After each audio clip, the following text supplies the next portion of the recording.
Hi, my name is Ben Williams and I'm the School Business Manager for the Fairly Normal School District.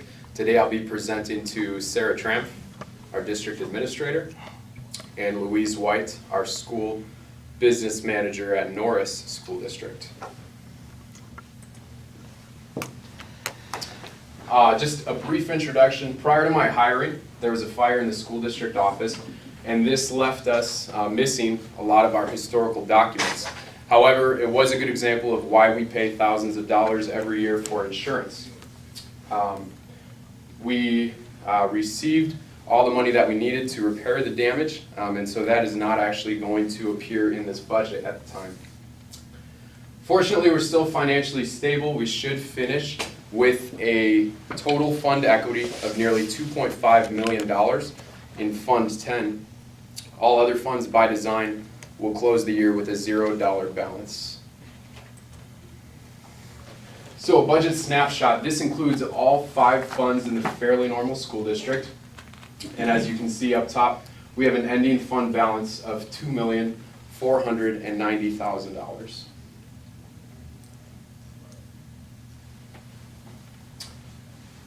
On this slide, we have all revenues, and they are divided by source. This is also included in your budget booklet. You can see that the largest source is state sources, and this accounts for 58% of all revenue in the Fairly Normal School District.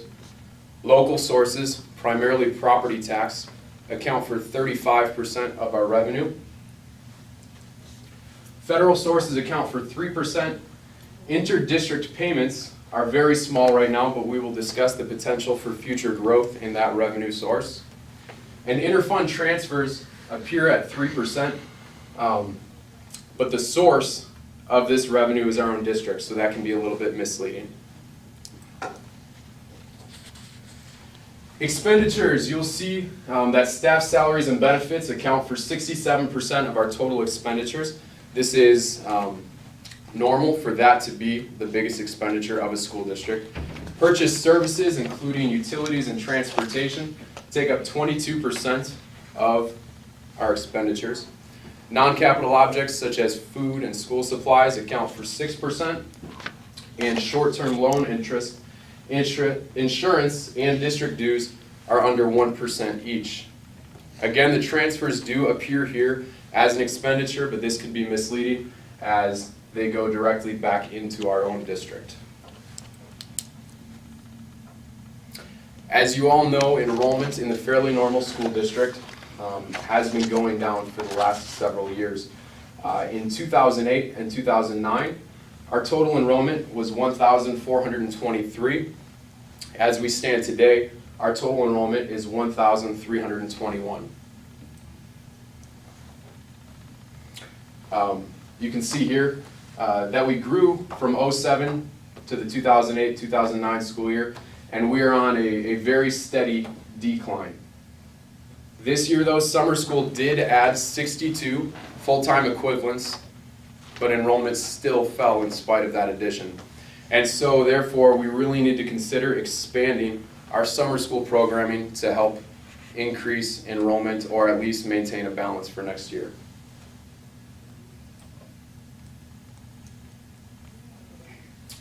Staffing, again, is our greatest expenditure. The cost of salaries and benefits comes to over $8 million. This is Fairly Normal. Fairly Normal School District currently employs 120 people. We have 92 teachers, 13 support staff, 8 administrators, 6 cooks, and 1 director of adult recreation, which we will discuss later. These people are important in the lives of students, they're important in the community, they're important to their families. So as we look at these numbers, we need to keep in mind that they are not just a dollar value. I'd like to address financial concerns about staffing in each building as we go through the budget. Please know that my wife is a teacher, and I understand the importance of student-to-teacher ratio. Also, when I was younger, my father was unemployed, and so I understand the stress that that puts on a family, and if possible, I like to avoid putting people in that situation. Fenwick Elementary. The total cost of all staff in our elementary school is $2,432,389. With 613 students and 33 teachers, the student-to-teacher ratio in this building is 19:1. Although enrollment is decreasing each year, this is still an ideal balance of students and staff, and I would not recommend releasing teachers from Fennec at this time. That being said, several teachers do have the potential to retire in the next 5 years, and I would encourage the administration to consider the possibility of restructuring classes in order to avoid any new hires in the years to come. Cape Middle School. The total cost of staff at our middle school is $1,689,702. That should be 290 students and 22 teachers. The student-to-teacher ratio in this building is 13:1. Simply stated, at a middle school, this is not financially sustainable, and we need to find a way to address this issue. Elementary enrollment continues to fall. The middle school enrollment will continue to fall as well. Fortunately, language teacher A and reading teacher B will be retiring at the end of this school year. They have a combined total employee cost of $153,000, and I propose that we try to fill those two positions by hiring one new teacher who has dual certification.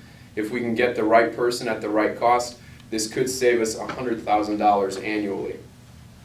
This model will also be considered in the future as more teachers retire from Cape Middle School.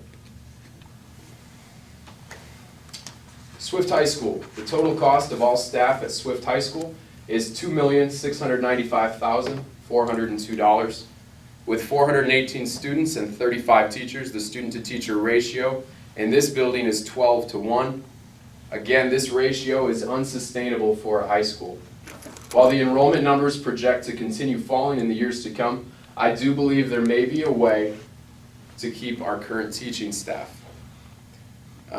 We'll talk about this more later in the meeting, but I believe we should expand our cooperative program to allow the cost of our vocational education instructors to be subsidized by neighboring school districts. District and shared staff. The total cost of all district and shared staff is $1,229,367.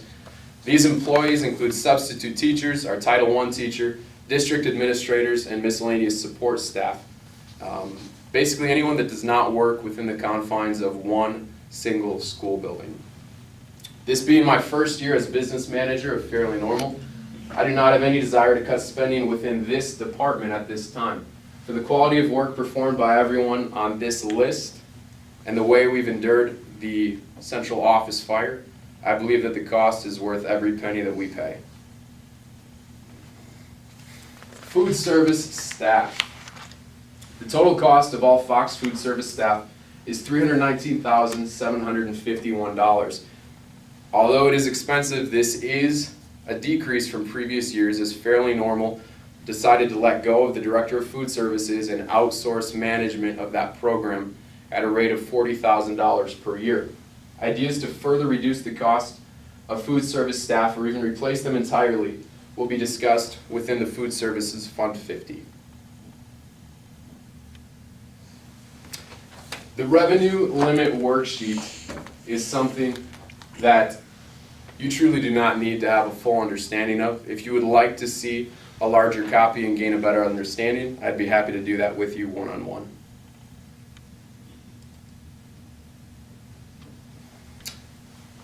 To put it simply, revenue limit is regulated by the state government, and we have very little control over it. The state of Wisconsin will support school districts so that each district can be taxed fairly evenly, and all children will receive a quality education.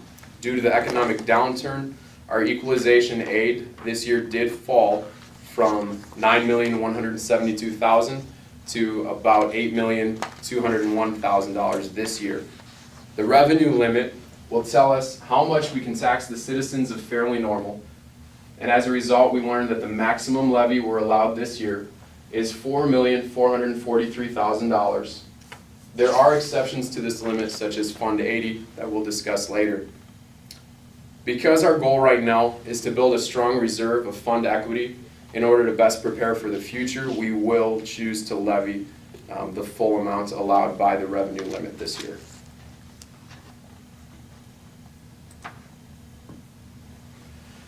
A quick review of the 5 funds we have within Fairly Normal School District. Fund 10 is the General Purpose Fund.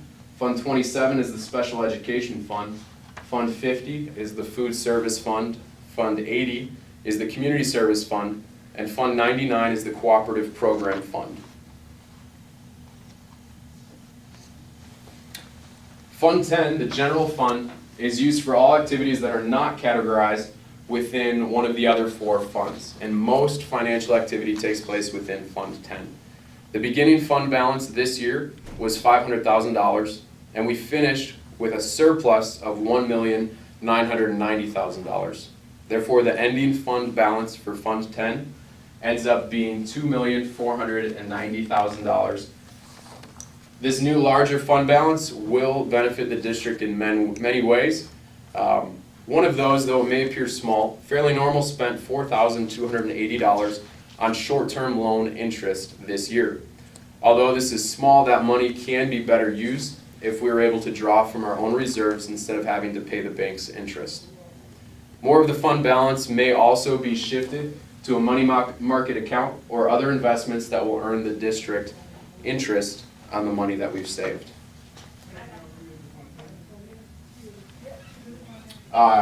Quickly, this is a balance sheet for Fund 10. Again, it's just another form that shows you how our assets, liabilities, and equity are distributed. Equity down here at the bottom, we ended up with, again, $2,490,000 in our total fund equity. There are additional forms that you can read for Fund 10, and they're found in pages 11 and 12 and 14 through 16 in your budget book.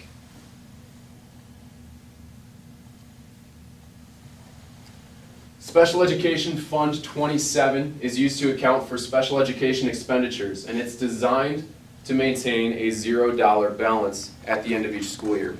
The sole sources of revenue for Fund 27 are state and federal funding, along with the yearly transfer in from Fund 10. This year, we had to transfer in $273,942.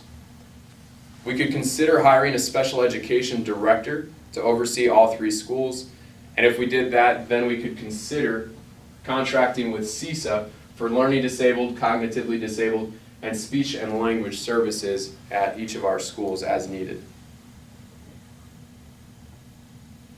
The benefit to doing that would be we would not have to pay the benefits for those employees, and as our need for special education services fluctuates, specifically at the middle school, we would possibly not have to keep a full-time person on staff in that building. Food Service, Fund 50.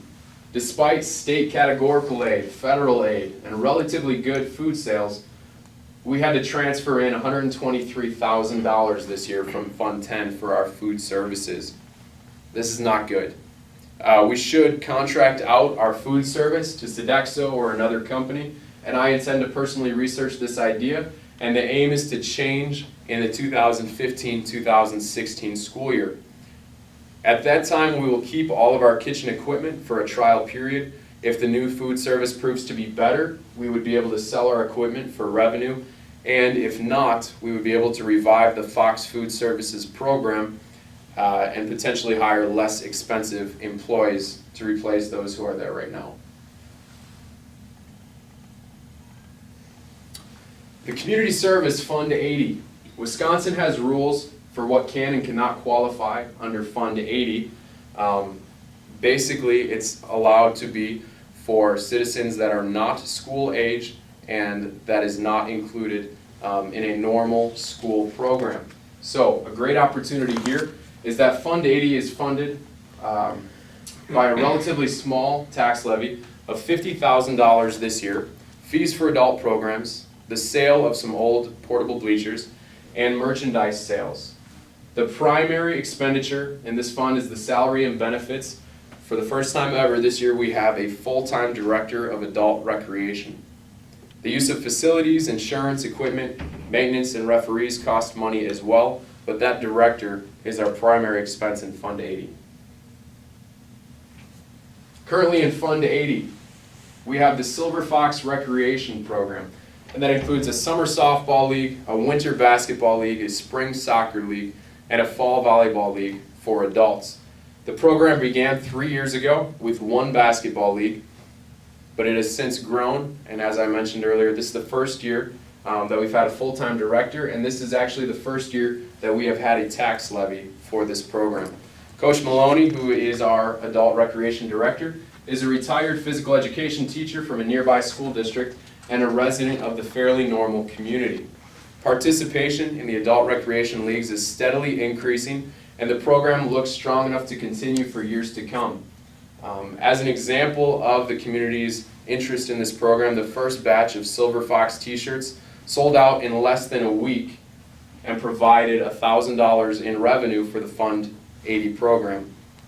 Coach Maloney is planning to print sweatshirts to sell in the fall, which would generate additional revenue for that program. Finally, Fund 99, which I believe has great potential for the Fairly Normal School District. This is our first year using the cooperative program Fund 99, and honestly, it was not even our idea. The Doyleville School District approached us and they asked if we would be interested in hosting an agricultural education program. We act as the fiscal agent for that program. The classes are held in our facilities, and we split the cost based on students involved. Right now, we have 15 students involved in that class, and Doyleville has 5 students.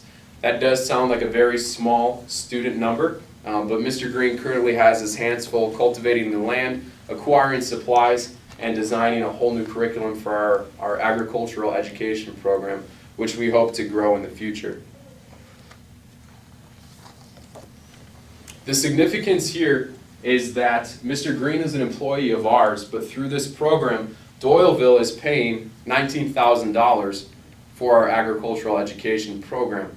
The expansion of Fund 99 programs may allow us to keep a greater variety of elective courses in our Swift High School, in spite of the continual enrollment decrease. We may even, if there's enough interest, be able to expand our course offerings. Small school districts nearby are often not able to provide classes such as business, agriculture, and industrial tech, and other electives, specifically driver's education. By expanding our cooperative programs, other districts will benefit from our courses, and the cost for such programs that our students also enjoy will be shared by those school districts involved. A couple of ideas for consideration that we do not need to discuss at this meeting, but I believe have potential for the future. We currently pay $25,000 each school year to bring in speakers for our teacher in-service program. We also pay over $9,000 a year for college credit reimbursement for our teaching staff. Could we possibly allow some of our teachers to lead those in-service activities and share what they've been learning in their college courses? Food for thought, something to consider. Next, several buildings will soon be due for new roofs. At least one school needs a new boiler, and old fluorescent lights are dropping like flies. There may be government subsidies and tax incentives for green building updates. If you see or hear about any of these, please let me know. We need to watch out for opportunities to improve cost efficiency and to minimize our carbon footprint in the Fairly Normal community. Last of all, this school year, the $62,000 we received in the common school funds was used to purchase new books for all 3 school libraries. Books are wonderful, but I believe we can use these funds to purchase magazine subscriptions and other relevant sources for our students to use, which we're currently purchasing using regular Fund 10 money and not the Common School Fund. Closing thoughts. Congratulations, you survived the 2013-2014 budget presentation. Thank you all for making me feel welcome in my first few months in the Fairly Normal School District. I have many observations and ideas, and I did not want to overwhelm you with all of them in our first meeting. I'm impressed with your resilience following the fire. I'm impressed with the ability of our district to save over $1 million this school year, and I'm impressed with each school site that I've had the chance to visit in my first few months. Most importantly, please do not hesitate to contact me if you have any questions about what you heard today. You have 20 pages of spreadsheets and explanations and I understand that that can be hard to weed through. If you have questions or if you need more explanation, please do not hesitate to ask. I'll open the floor up for questions right now, but I would also be happy to meet with you one-on-one and try to explain things if you don't want to ask them here. My phone number and email are in your budget book. Please don't hesitate to contact me. Any questions? I have one on your, I know you touched upon the declining enrollment and trying to boost summer school. Yes. But that sounds like a short-term solution. Have we started to look at what other factors are playing into our declining enrollment? Because summer school is just a point in time, and we have those Right. other 2 Friday counts a year. Right. To be very honest, I don't know that there's much that we can do about our declining regular program enrollment. Summer school, as you said, is only for a short period of time, and it does increase our FTE, but only so much each year. As you can see, we boosted our FTE by 62 this year, and our overall enrollment still fell, even with that assistance. So that's where I think Fund 99 and expanding those cooperative programs is going to come and save us as our enrollment declines. I hope, and from what I've looked at, enrollment should reach around 1,200 and probably stay there, and then we need to learn to live in that area of having an enrollment around 1,200 students, and then boosting our revenue through the Fund 99 program. I only had one other question. Okay. And it's coming from, I'm hearing people around the community talk that they've been going to other sporting events around the area, and they're noticing a lot of people putting advertisements on their fields Okay. and getting revenue that way. Have we Okay. looked into that one? I have not, but I'm definitely very open to that. Good example we could see through Community Fund 80. Our community loves and enjoys its sports. We have a relatively small adult rec program with 4 different sports seasons, and first batch of t-shirts sold for $1,000, like that. So our community loves sports. I'm sure that they would be all for using sports and recreation in any way that we can to help boost revenue. So that's definitely something that I would look into.